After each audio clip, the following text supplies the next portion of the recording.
bien? Vos vacances sont prises? Non? Pas tout le monde? T'es prends à l'année, toi? OK. Bon. On a un bel agenda. On va vous jaser ça un peu ce soir. Donc, on commence avec l'ordre du jour pour adoption. Je propose. Proposé par M. Gaudreau. Est-ce adopté à l'unanimité? Oui. Oui.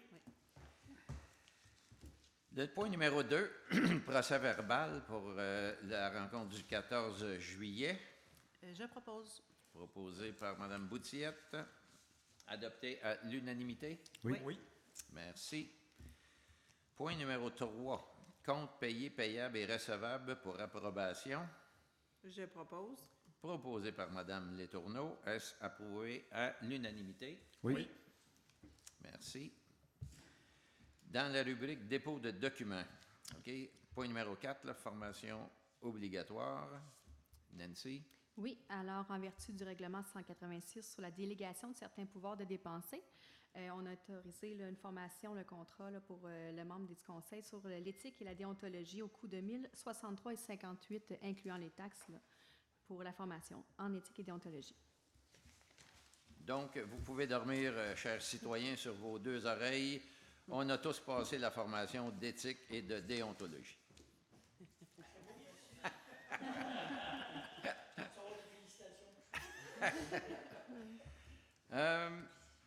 Au niveau de l'administration générale, le point numéro 5, politique de compensation financière admissible lors de l'utilisation d'un téléphone cellulaire dans le cadre de leur travail. Un amendement à la politique existante. C'est exact. Alors, la Ville de Saint-Césaire a mis en place une politique là, pour la compensation là, admissible lors de l'utilisation de son téléphone dans le cadre du travail. Et puis, l'amendement vise tout simplement là, à apporter une petite modification pour inclure là, l'école blanc à la politique, sous réserve là, évidemment l'autorisation de l'approbation de la direction générale. Alors, il y aurait lieu là, d'adopter les modifications puis de l'inclure à la politique originale. Je propose. Proposé par M. Rousseau. Est-ce approuvé à l'unanimité? Oui. Oui. Je rajouterais que ça touche 3 personnes. C'est pas pour 20 personnes, ça. Le point numéro 6, politique d'utilisation de l'assistant virtuel AMI Chabot. Exact. Donc, la Ville... Chabot? Chatbot. Chatbot. En tout cas, c'est l'intelligence artificielle. Là. Ça, vous comprenez ça? IA. C'est exact. Donc, on souhaite mettre en place la politique là, de l'assistant virtuel AMI qui va être en lien avec le nouveau site Internet qui s'en vient prochainement. Là, ça va être un outil là, qui va faciliter l'accès à l'information municipale puis il va améliorer là, l'expérience citoyenne à ce moment-là là, du nouveau site Internet. Alors, il y aurait lieu d'adopter cette politique chatbot. Je propose. Comment ça s'appelle déjà, Nancy? Chatbot. Donc, c'est proposé par M. Deschamps. Approuvé à l'unanimité? Oui. Le point numéro 7, demande d'exemption municipale pour la certification en arboriculture. OK, demande d'appui de l'UMQ. Exact. On a eu une demande d'appui parce que le gouvernement du Québec il va rendre obligatoire, bien c'est obligatoire dans le fond depuis le 8 juin, la possession d'un certificat de qualification pour des travaux d'arboriculture qui sont effectués à partir du sol ou d'une échelle. Ce que ça veut dire, c'est que la qualification que maintenant les gens doivent avoir, c'est soit avoir une reconnaissance d'expérience de 2000 heures plus un DEP ou de 4000 heures s'ils n'en ont pas, ou avoir un recours à une espèce d'apprentissage qu'il faut avoir nos cartes d'apprenti plus un minimum de 1000 heures. Vous en comprendrez que ça va faire des enjeux là, au niveau des municipalités, là, au niveau réglementaire de non-conformité avec les employés, puis des enjeux financiers. Alors, ce qu'on demande en tant que d'appui, c'est de demander au ministre du Travail là, de modifier le règlement sur la santé et sécurité là, afin d'exempter les municipalités à cette nouvelle obligation-là là, pour les travaux d'arboriculture. Je propose. Ça, vous comprendrez que c'est un règlement qui n'a pas d'allure. Donc, on va appuyer cette demande-là, proposée par Sébastien. Proposé par M. Gaudreau. Appuyé à l'unanimité? Oui. Merci. Le point numéro 8, demande de remplacement du programme Environnement Plage. Donc, pour une demande d'appui. Exact. Donc, le ministère de l'Environnement a mis fin au programme Environnement Plage. Ce programme-là, ce qu'il faisait, c'était un outil qui était reconnu qui permettait d'évaluer la qualité microbiologique de l'eau des plages publiques. Fait que ça permettait d'informer adéquatement la population sur les risques de santé associés aux baignades. Puis là, ce que ça fait, c'est que ça fait en sorte que les villes va compromettre la capacité municipale, peut compromettre la capacité à suivre ce suivi-là, puisqu'ils n'ont plus de ressources techniques ni financières pour pouvoir procéder là, aux analyses là, des eaux des plages. Alors, il y aurait lieu de demander au ministère de l'Environnement et au gouvernement du Québec de rétablir ce programme-là ou bien non de mettre en place un mécanisme là, qui va assurer les mêmes avantages que le programme. Je propose. Proposé par Mme Boutillette, approuvé à l'unanimité. Oui. Donc ça ressemble à un désengagement de notre gouvernement qui repitche ça dans le Code des villes. Fait que on va souhaiter qu'ils vont continuer comme ils fonctionnaient auparavant. Point numéro 9. Demande de modification du cadre de prévention des sinistres au ministère de la Sécurité intérieure. Donc pour une demande d'appui. Exact. Alors, il existe des programmes de cadre de prévention des sinistres, qui est le CPS, et aussi des programmes généraux d'assistance financière, qui est le PGAF, qui est mis en place par le ministère, la Sécurité intérieure, afin de venir en aide aux propriétaires d'immeubles qui sont touchés par des sinistres. Ce que ça fait, c'est que les résidences, eux, ont une capacité de recevoir un plafond de 385 000 pour pouvoir être secourus, si on veut, pour relocaliser leur résidence. Puis les entreprises, c'est 485 000. Cependant, les garderies en milieu familial, puisqu'elles sont situées dans des résidences, elles sont considérées pas comme des entreprises et plutôt des résidences. Alors, la demande d'appui à cet effet-là, vu que c'est des entreprises qui demandent beaucoup d'aménagements spéciaux et sécuritaires à l'intérieur, aussi à l'extérieur de la résidence, puis que c'est des aménagements qui représentent un investissement substantiel. Alors, ce qu'on veut dans cette demande d'appui-là, c'est demander au ministère de la Sécurité intérieure de modifier le programme CPS et PGAFA afin de considérer que les services de garde en milieu familial soient des entreprises au lieu de des résidences. Je propose. Donc proposé par M. Rousseau. Est-ce que c'est approuvé à l'unanimité? Oui. Oui. Merci. Le point suivant, là, dans la rubrique soutien financier, bien, on a nos gens de l'opération Nez Rouge à Granby-Cowansville qui nous demandent un soutien financier. Alors, il est recommandé d'octroyer une commandite de 275 à Opération Nez Rouge là, pour leur édition 2026. Je propose. Proposé par M. Deschamps et est-ce appuyé à l'unanimité? Oui. J'allais faire une blague. Là. S'il te plaît. Oublie pas de t'en servir. Point numéro 11.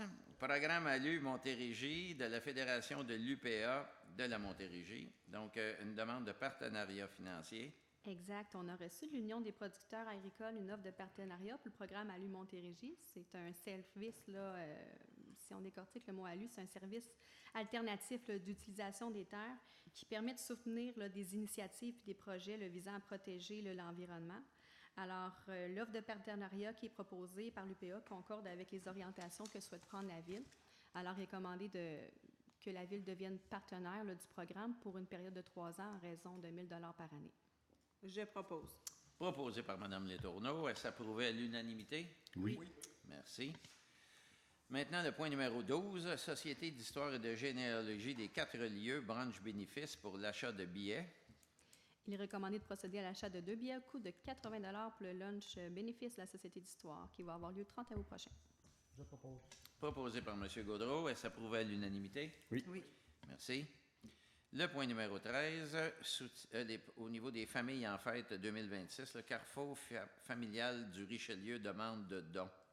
Il est recommandé d'autoriser un don d'une somme de 300 $ au Carrefour familial pour l'événement intitulé Famille en fête 2026 qui va se tenir le 20 septembre prochain. Je propose. Proposé par Mme Boutillette. Est-ce que c'est approuvé à l'unanimité? Oui. Merci. Rubrique Sécurité publique et cours municipales. Point 14. Entraide mutuelle pour la protection contre les incendies et en matière de sécurité civile entre la Ville de Saint-Pie et de Saint-Césaire pour autorisation de signature. Oui, alors, il est entendu que les villes de Saint-Pie et Saint-Césaire souhaitent se prévaloir là, des dispositions qui prévoient la loi sur les cités et villes pour conclure une entente intermunicipale d'entraide là, en matière de protection contre les incendies et en matière de sécurité civile. Alors, il aurait lieu là, de recommander et d'autoriser la signature là, de l'entente d'entraide mutuelle pour la protection contre les incendies entre la ville de Saint-Pie et la ville de Saint-Césaire à intervenir. Je propose. Proposé par M. Rousseau, s'approuvé à l'unanimité. Oui. Dans les travaux publics, voirie, le point numéro 15, travaux de reconstruction des infrastructures de la rue Versailles entre l'avenue Union et l'avenue Denicourt. Réception définitive des ouvrages, libération d'une retenue de 5 % décompte progressif numéro 7, révision 1. Madame Nancy. Oui, alors on a reçu la recommandation datée du 16 juillet dernier de notre firme d'ingénierie, le BHP Conseil, concernant le décompte progressif numéro 7, révisé 1. Alors, pour les travaux que M. le maire vient de prononcer, les déficiences qui ont été notées à l'époque là, ont été corrigées. Alors, il y aurait lieu d'autoriser le paiement, là, de libérer le décompte le progressif numéro 7 au montant de 235 276,75 $, ce qui inclut les taxes, auprès là, de l'adjudicataire qui sont l'entreprise de Michauville. Je propose. Proposé par M. Deschamps, s'approuvé à l'unanimité. Oui. Merci. Urbanisme, le point numéro 16, PIA 11-2026, concernant la construction d'une habitation unifamiliale isolée projetée pour l'immeuble ici au 1125 rue Leclerc. Saint-Luc, excusez. Saint-Luc. Non, j'avais d'autres choses en tête. Alors, comme on peut voir à l'écran, c'est une demande qui est présentée là, par M. Fournier là, pour la propriétaire. C'est une nouvelle construction d'un bâtiment principal là, qui est projeté à l'intérieur du périmètre urbain. Puis quand c'est des nouvelles constructions comme ça, bien, c'est assujetti au règlement sur les PIA et amendements. Il faut se rappeler là, qu'en décembre dernier, là, la démolition de la résidence qui était là avant a été autorisée lors du comité de démolition le 16 décembre dernier. Alors, les officiers là, municipaux ont procédé à l'analyse du projet là, et ils ont convenu que c'est conforme au règlement de zonage, de lotissement et de construction. Alors, le projet a été également soumis là, au comité de consultatif qui a eu lieu le 30 juillet dernier. Et puis, ils ont trouvé que ce projet-là, il respecte les objectifs là, contenus au règlement du PIA. Alors, il est recommandé d'autoriser là, la demande de PIA 11 là, telle que présentée par le mandataire. Je propose. Proposé par Mme Letourneau, approuvé à l'unanimité. Oui. Oui. Je voudrais juste rajouter pour les propriétaires qui sont ici présents que les délais vous ont peut-être semblé longs, mais tu sais, ça passe à travers le CCU. Il y a eu premièrement le comité de démolition, je pense, au mois de décembre à peu près. Là, donc, ça a passé toutes les étapes. Là. Fait que je comprends que vous étiez anxieux puis vous aviez hâte d'avoir des nouvelles, là, mais c'est un très beau projet. Quand ça a été présenté au CCU, les gens étaient emballés du résultat que vous allez avoir. Là. Félicitations. Le point numéro 17, PIA 12-2026, concernant l'installation d'une enseigne commerciale apposée en façade du bâtiment au 660 de la route 112. Effectivement, donc comme on peut voir à l'écran, l'endroit, c'est une demande qui est présentée par Mme Brisebois, qui est la mandataire là, pour la propriétaire Agri Robotique Inc. Ça concerne l'installation d'une enseigne commerciale. Alors, pour toute enseigne, l'accessoire à un usage principal, c'est assujetti au règlement des PIA. Et puis, les officiers municipaux ont procédé à l'analyse du projet là, et ça respecte le règlement de zonage et amendement. Puis, ce dossier a été également assujetti là, à la présentation au comité consultatif d'urbanisme et les critères ont été respectés selon les membres. Et puis, il est recommandé d'autoriser la demande de PIA 12 telle que déposée là, par la mandataire. Est-ce qu'on a la photo complète du... Hop.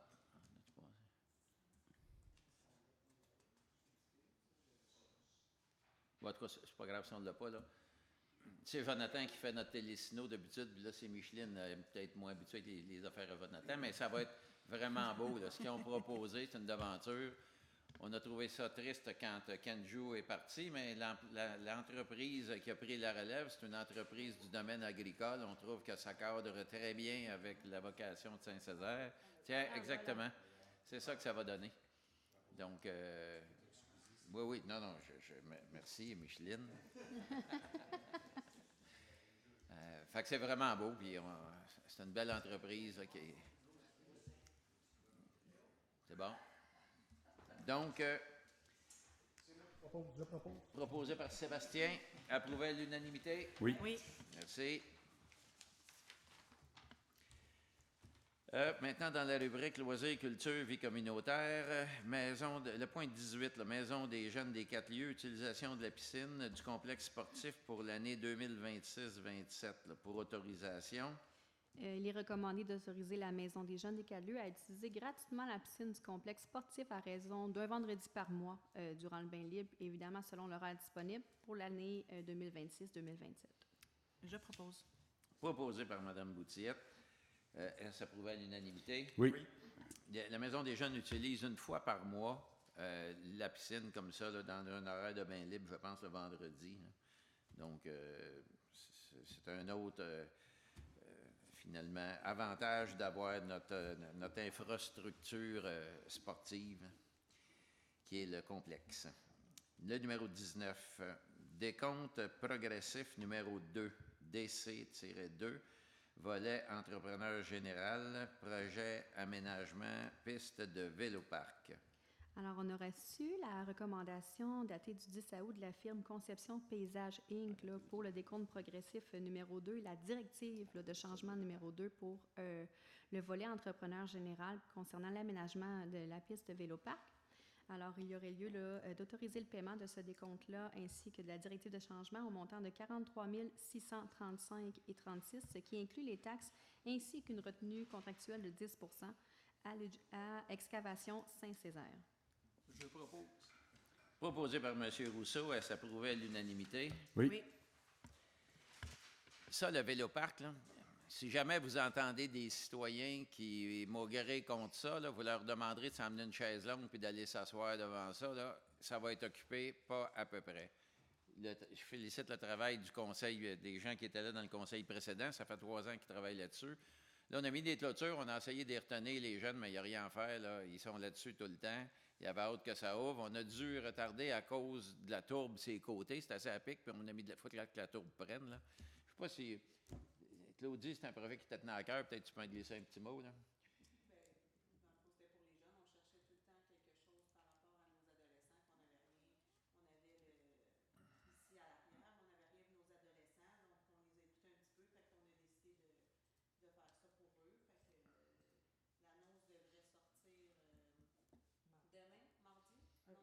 Oui, la publication. La publication, on va faire l'inauguration mardi, je pense. Mardi 18. Le 18, fait que je vous invite tous à apporter votre vélo puis surtout votre casse. Oui, bien, je regarde l'âge moyenne dans l'audience. Moi, je dirais le casse, les coudes, peut-être un peu des genouillères.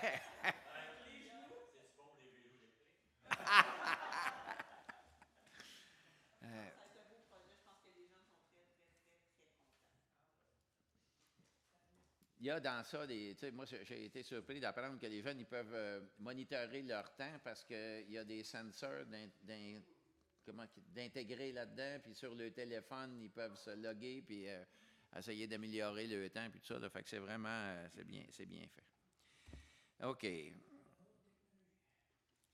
On serait rendu à la période de questions. Avez-vous des questions? Avez-vous des commentaires? Oui, oui, naturellement. Si vous avez des questions, on vous demande de vous nommer puis d'aller au micro parce que, comme les sessions sont enregistrées, les gens n'entendent pas vos questions, ils n'entendent que nos réponses. Ouais. Mais si vous avez une question, je vous invite à vous présenter au micro.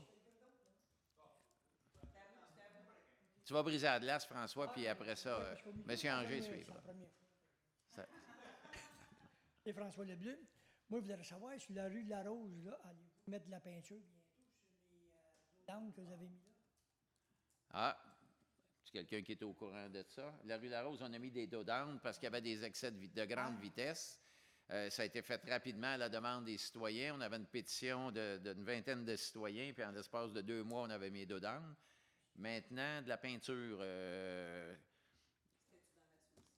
Est-ce que... Le traçage, probablement que, ben, sous toute réserve, là, je ne veux pas dire de bêtises, c'est peut-être pas l'entièreté du dos d'âne, mais c'est du fléchage qui devrait être mis. S'il n'est pas là, on va avoir à refaire on a un contrat avec de lignage, là. Ça doit être à l'intérieur de l'exécution de ces travaux-là qui devraient être faits au plus tard au mois de septembre, avant l'hiver. Puis mon autre question, c'est les vidanges, là, ils vont-tu passer le jeudi ou ils passent le vendredi? Là, on met nos bacs le mercredi, ils passent le vendredi soir. Avec l'application là, qu'on a de la MRC, quand ils passent en retard, ils nous avisent qu'ils vont passer en retard. Fait que, peut-être. Ils vont passer ça à la fin de la journée. Là, ça fait 2 mois. Ça ne nous dérange pas qu'ils passent le jeudi, qu'ils passent le vendredi, là, mais haut, nos bacs au chemin, peut-être pas nécessaire. Mais s'ils passent le vendredi, c'est pas un problème, là. Mais qu'ils nous disent qu'ils passent le vendredi, ça ne va rien changer dans notre histoire, là, qu'ils passent le vendredi. Mais la semaine dernière, c'était peut-être, je ne sais pas, une erreur de parcours, mais on a eu la notification jeudi après-midi à l'effet qu'il y avait un retard dans les collectes. Alors ça, comme M. le maire le mentionne, l'application, si vous ne l'avez pas fait, on vous recommande fortement là, de vous mettre, de la télécharger parce que je pense... Là, pourquoi que ça fait 2 mois de fil qui passent toujours le vendredi? Il y a des problèmes le jeudi? J'en ai aucune idée. Mais si tu tiens à avoir une réponse, c'est facile, je peux demander à MRC. Notre personne qui s'occupe de ça connaît la réponse, c'est certain. Là. Fait que moi, je peux trouver la Non, mais réponse. c'est juste pour... Si c'est toujours le vendredi... Non, je ne penserais pas que ça soit toujours le vendredi. Là. Il y a dû avoir un bris de camion ou je ne sais pas quoi. Là, mais peut-être que c'était des vacances juste quand aussi. ils Là. passent à notre bout qu'ils ont un bris de camion. Non, mais c'est... On est en été, dans la période des vacances, peut-être. Je ne sais pas, je ne veux pas assumer n'importe quoi, mais je peux trouver la réponse. Je vais me mettre une petite note.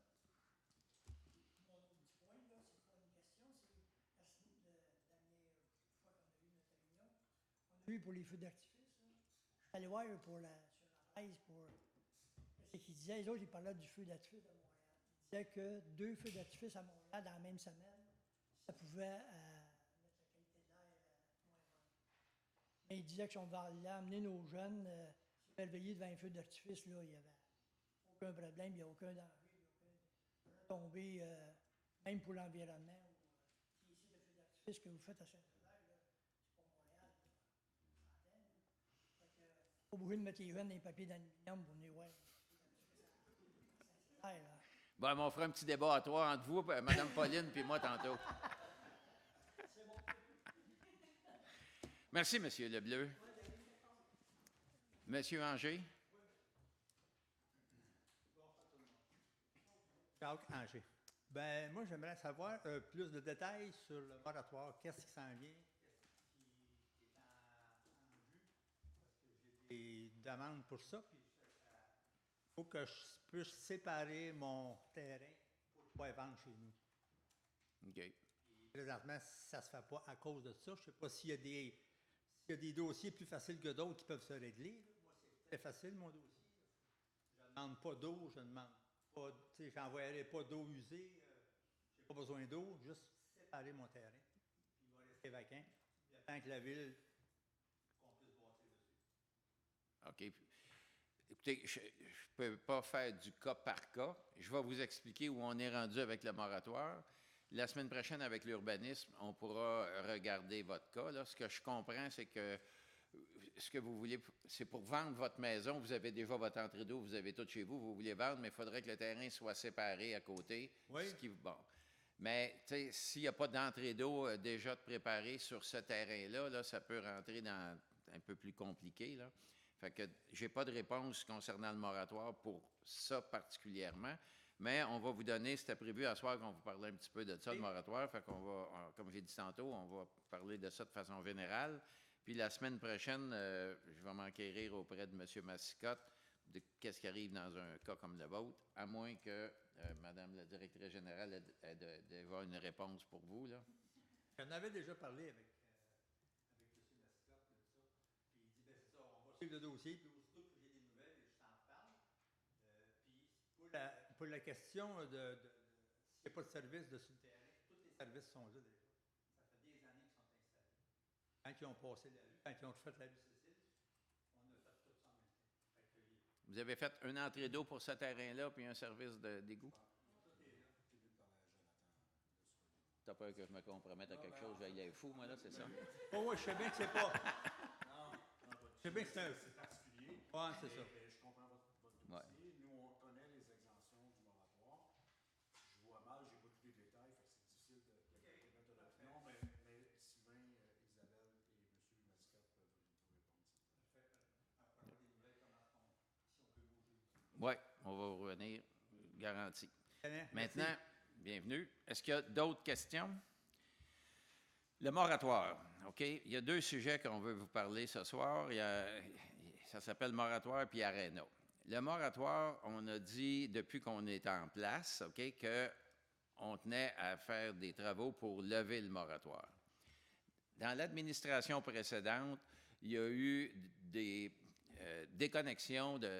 Un des problèmes qu'on a, là, c'est toujours les eaux, le pluvial qui s'en va dans les eaux usées, qui est combiné, ce qu'on appelle un combiné. Ça veut dire que tout ça, on envoie ça à la station Notre-Dame, puis on repompe ça à Rougemont, puis ça l'engorge notre station d'épuration des eaux usées. Donc, il y avait déjà eu du travail de commencer pour séparer, dans certains secteurs, le pluvial puis les eaux usées. Fait que ça nous donne déjà une capacité résiduelle là, pour lever le moratoire. Ça peut aider, en fait, à prendre une chance, là, disons, sur un certain nombre d'unités de mètres cubes pour nous aider à lever le moratoire. Et on sait tous que Norterra, ça a été bien plate, on a perdu des emplois, mais il y avait une grande consommation de plus que 300 mètres cubes qui leur était allouée. Ils en prenaient à peu près 170 mètres cubes par année. Donc, nous autres, de prendre, disons, un guess là, sur 100 mètres cubes en disant on pourrait autoriser des constructions pour à peu près 100 mètres cubes, bien, ce n'est pas un gros risque, là. Je pense qu'on est tous d'accord, les conseillers, le directeur général, l'urbanisme, là, qu'on peut prendre ce risque-là. Donc, 100 mètres cubes, c'est équivalent à peu près à 150 unités de logement. Donc, avant qu'on ait bâti 150 unités de logement à Saint-Césaire, on a un bon bout à faire, là. Mais on a quand même des promoteurs qui attendent après nous depuis un bon bout de temps, qui ont des terrains à vendre, qui viennent nous voir avec des acheteurs potentiels, qui disent, ben moi, si vous levez le moratoire, moi, j'achèterais le terrain de M. X, puis je bâtirais un 14 logis là-dessus. Donc là, aujourd'hui, on a fait une liste de ces gens-là, de ces secteurs-là, puis on sait qu'on est capable d'en allouer. En fait, là, dans les projets qu'on voit dans les 2 prochaines années, il y en a à peu près pour une 60aine de logements. Peut-être un peu plus, mais c'est dans ces environs-là. Ça ne vient même pas prendre la capacité maximum qu'on est prêt à louer, là.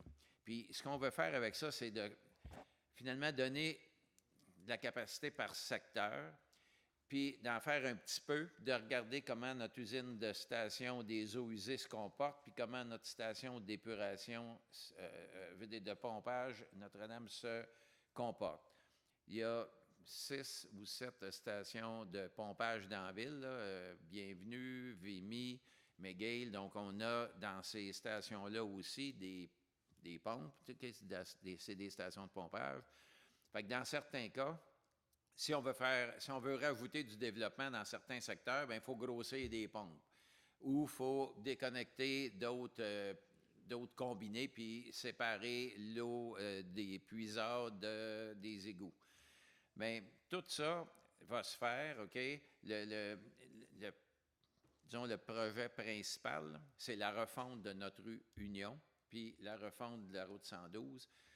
Parce que quand je vous parle des égouts puis des mètres cubes de rejet, je ne vous parle pas en même temps des eaux usées, de l'eau potable. Puis notre problème avec l'eau potable, ce n'est pas un manque de quantité, c'est un manque, c'est dans notre possibilité d'acheminer l'eau. Ça fait longtemps qu'on le dit, on pousse 40 PSI d'un tuyau, puis c'est pas suffisant pour acheminer. L'eau potable, elle s'en va jusqu'au bout du rang. Les fermes Messier, La Brec, là, ça c'est lequel, ça? C'est Bas-Rivière-Sud. Fait que ça prend de la pression pour se rendre jusque-là. Là. Fait que quand tu fais des constructions de l'autre bord du pont, tu affectes, si on bâtit 48 logements de l'autre bord du pont, on vient d'affecter la capacité d'envoyer de l'eau jusqu'à l'autre bout. Là. Donc, pour ça, notre réseau d'eau potable, le tuyau principal, c'est celui de la rue Union, qui part de la station de traitement des eaux, là, qui est dans la place Guilbeault, là, juste au coin de la place Guilbeault. Là. Ça, il faut que ça soit changé tout le long là, de la rue Union là, pour ça, c'est à refaire. On n'avait pas de subvention jusqu'à tout récemment. Là, il y a des subventions de sortie. On va faire des demandes de subventions, mais notre premier projet, là, ça concerne ce bout-là. Là. Puis quand on aura réglé ça, puis il y a aussi la route 112, quand elle va être refaite, là, il y a un tuyau qui passe là aussi qui va être à changer. Bien, ces deux points-là vont nous permettre de continuer à développer de la construction. Là. Mais, tu sais, comme je vous disais tantôt, 100 mètres cubes, 140, 150 unités, puis c'est peut-être même plus que ça, mais on prend des chiffres assez conservateurs. Bien, je pense pas que demain matin, là, si on dit à tout le monde, vous pouvez tout construire, là, il n'y aura pas à l'automne des mises en chantier pour 150 ou 100 ou 25 logements. Là. Parce qu'il faut que le promoteur vende son terrain, là où il fait ses plans. On va, dans les prochaines semaines, là, on continue à travailler sur le dossier, mais comme c'est assez long, ce processus-là, c'est ça qui m'amène à vous parler d'Arena, parce qu'on a toujours dit on va régler notre problème d'eau usée, on va régler notre problème finalement d'égout. Là. Puis après ça, on va parler d'Arena. Mais si on fait ça, on a une échéance, nous autres, pour l'Arena, ça s'appelle 2028, la subvention est terminée. Fait que si je veux être capable de donner le OK à notre comité de relance, là, que je pilotais il y a une couple de mois, eux, ils ont besoin de temps pour aller chercher, OK, il y a un objectif de 4 millions, puis il faut qu'ils se donnent un petit peu de temps. Là. Fait que si on veut que tout ça mette en place, moi, ce que je vous dis au niveau de l'Arena, il y a un règlement d'emprunt de 3 millions, OK? Fait que demandez-moi pas si ça va coûter 14 millions ou 16 millions ou 15 millions, là. Ce que ça va coûter, ce que la Ville va mettre, c'est 3 millions. On a actuellement une demande de subvention fédérale de 3 millions. Fait que ça peut changer le portrait sur le format de l'Arena. On peut, si on n'a pas de subvention, faire quelque chose de bien simple, 4 murs, puis une patinoire, puis that's it. Puis si on regarde pour 50 ans, bien, on peut peut-être se donner quelque chose d'un peu mieux, mais qui ne sera pas extravagant. Dans les deux cas, il n'y a pas de restauration. Il y a 6 chambres de joueurs, mais ça serait le fun d'avoir 2-3 bureaux, d'avoir une salle, d'avoir un petit peu plus d'agréments, ce qu'on avait dans l'ancienne Arena. Fait qu'on voudrait un modèle qui va être fonctionnel, mais très sobre. Mais dans ce qu'on voit actuellement avec la possibilité de subvention du gouvernement, là, ils ont ouvert un programme au mois de juin, puis au mois de juillet. En fait, au mois de juin, mi-juin, il fallait avoir soumis notre projet pour le 15 juillet. Là. La fenêtre était très, très courte. Ça s'adressait à des projets qui étaient presque prêts ou qui démarraient. Là. Fait qu'on trouve qu'on rentre en plein dans cette fenêtre-là. Fait qu'on espère qu'on a des chances parce que pour revenir en arrière, on a eu 5,4 millions la première fois. Le projet devait être de 8,2. On avait 5,4 millions de subventions. La COVID est arrivée, on a retardé. On a eu une bonification d'1,6 million du gouvernement provincial, ce qui nous a amené à un total de 7 millions de subventions, mais le fédéral n'avait pas suivi. Là, on pense que le fédéral va peut-être être tenté de nous aider. Là. Donc, en tout cas, il y a une fenêtre. On a envoyé la demande de subvention. Fait que si on a quelque chose entre 1 et 3 millions, on va être bien content. Là. Puis d'après nous autres, selon les critères qu'ils demandaient, puis selon la préparation qu'on avait déjà faite de notre projet, on pense qu'on va être capable d'avoir quelque chose d'intéressant. Fait que moi, je préfère garder le focus sur le fait que le projet, ça va être 3 millions maximum par la Ville. Je souhaite en réalité que la Ville mette 2 millions, pas plus. Puis, il n'est pas question d'éliminer toute la partie du registre, du référendum possible. On va tout passer à travers ça. Là. On n'essaie pas d'esquiver rien de ça. Mais si on attend d'avoir la réponse pour les subventions, puis d'avoir finalement toutes les réponses avant de dire au comité, ben go, on fait un aréna, puis allez-y, allez chercher des fonds, on n'arrivera pas en 2028. Là, on a des chances. Le 3 millions de subventions qu'on a demandé, on ne sait pas. Les gens de la Ville ont fait une relance la semaine dernière pour dire, avez-vous une idée de quand on n'a pas de réponse. On ne sait pas quand est-ce qu'ils vont nous donner une réponse. Donc, c'est ça qu'il y en est, là. J'aimerais laisser la parole à mes collègues. Si vous avez des commentaires, des questions, venez-vous pas. Peut-être si vous avez des questions, je ne sais pas si dans ce qu'on vient de discuter, vous auriez des questions pour nous, soit les eaux usées ou l'aréna. Est-ce que... S'il vient qu'à réavoir quelque chose dans l'usine, on fait quoi? Dans l'usine? Ben, tu sais, chez Bonduel, Norterra, oui. Norterra est quand même à vendre. Oui. Donc, n'importe quelle entreprise pourrait aller s'installer. S'ils ont besoin encore du nombre de litres de gallons d'eau que vous parliez, ça va nécessairement mettre un frein à une nouvelle construction? Pas nécessairement. Premièrement, c'est pas un droit acquis qu'ils peuvent vendre à n'importe qui, là. Ça repasserait peut-être par les gouvernements. J'aimerais peut-être mieux que, Isabelle, tu donnais des explications là-dessus. L'entreprise Norterra, pour pouvoir exploiter la production qu'elle avait un certificat d'autorisation pour l'utilisation d'eau potable. Ça nécessitait une description de la production comme telle, puis une autorisation du ministère de l'Environnement. Pour pouvoir être émise, cette autorisation-là, ça nécessite une validation auprès de la municipalité sur la capacité à approvisionner en eau potable et également toute la partie des rejets des eaux usées où il faut avoir la capacité de traiter les eaux usées. Comme l'entreprise n'exploite plus, donc comme M. le maire l'a mentionné, il n'y a pas de droit acquis à cet effet-là. Donc, ça pourrait être demain matin un autre type d'industrie, mais s'il y avait une nécessité d'utilisation de l'eau potable ou d'utiliser les ressources en rejet, il y aurait nécessairement une rencontre avec le ministère de l'Environnement puis la municipalité pour pouvoir établir les capacités.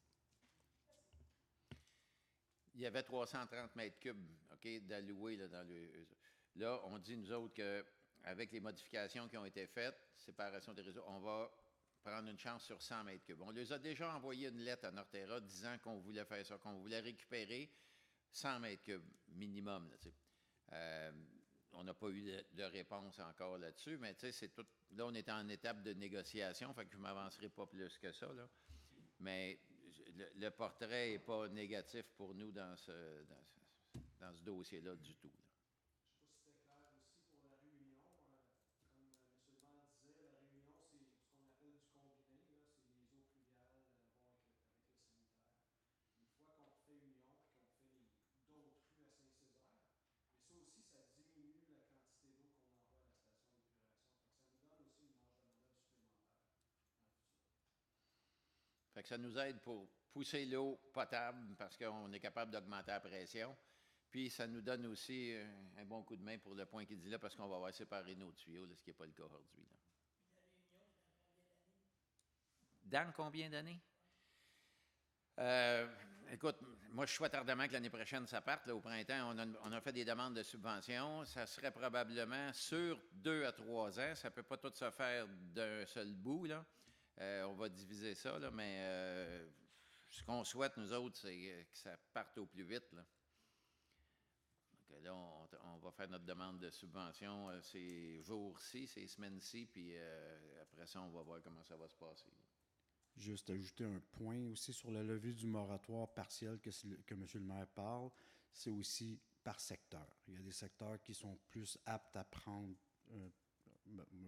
d'autres chantiers que d'autres. Donc ça, c'est un plan qui sera soumis à tout le monde avant. On va rencontrer, on les connaît, les gens qui ont des terrains, puis qui fatiguent, puis qui attendent après ça, puis on va les rencontrer, ces gens-là, pour expliquer la situation, là, parce que tu ne peux pas lever ça d'un coup. C'est bon, les précisions que Michel amène, là.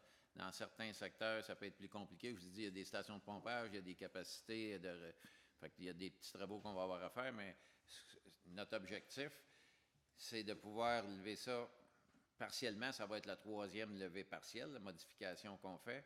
Puis, ceux pour qui ça ne nous sera pas possible d'acquiescer à leur demande, bien, d'être capable au moins de leur dire, bien voici, on a telle modification à faire dans votre cas, puis ça va être fait à peu près dans ce time frame-là pour lui donner un ordre de grandeur. Là, fait que, je pense pas que... Moi, je crois que les gens vont être satisfaits avec ça. Là. Puis après ça, bien, on a d'autres modifications. il y a ce qu'on appelle des unités, comme on l'a dit tantôt, d'habitation accessoire. Ça, c'était auparavant ce qu'on appelait des bigénérations. Puis là, les gens disaient, quand tu as une bigénération, si tu n'as plus personne de ta famille avec toi, tu n'as pas le droit d'en faire de la location. Dans certaines villes, c'était permis. Ici, ça ne l'était pas encore. Puis dans les campagnes, tout ce qui est en zone agricole, ce n'était pas permis du tout. Puis tout ça, là, c'est en train de changer, là, avec, par le schéma d'aménagement, qui est une norme provinciale qui se décline après ça à une norme de notre MRC. Là. Ce que le gouvernement veut, c'est qu'il y ait de plus en plus... C'est de la densification, là. Donc, il y a toutes sortes de moyens comme ça. Fait que dans notre levée de moratoire, là, on va peut-être inclure peut-être des choses comme ça, là, un peu comme des terrains comme votre demande que vous nous faites. Peut-être d'autres terrains éparpillés dans la ville qui sont à vendre, mais il n'y en a pas beaucoup. Là. On a fait le recensement dans toute la ville de ces terrains-là. Là. Il y en a très peu. Là. Je ne pense pas que ça soit une capacité énorme, là, une demande énorme. Là.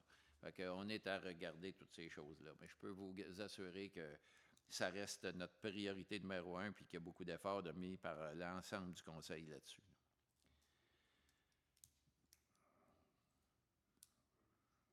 Bon, puis comme on vous a assuré au début qu'on avait fait notre code d'éthique de déontologie, bien, vous pouvez vous assurer que tout ce que je vous ai dit, c'est vrai.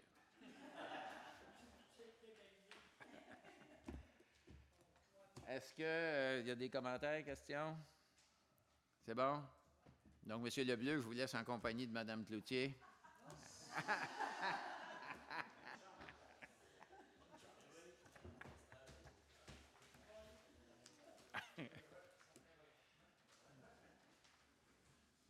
Hey, merci.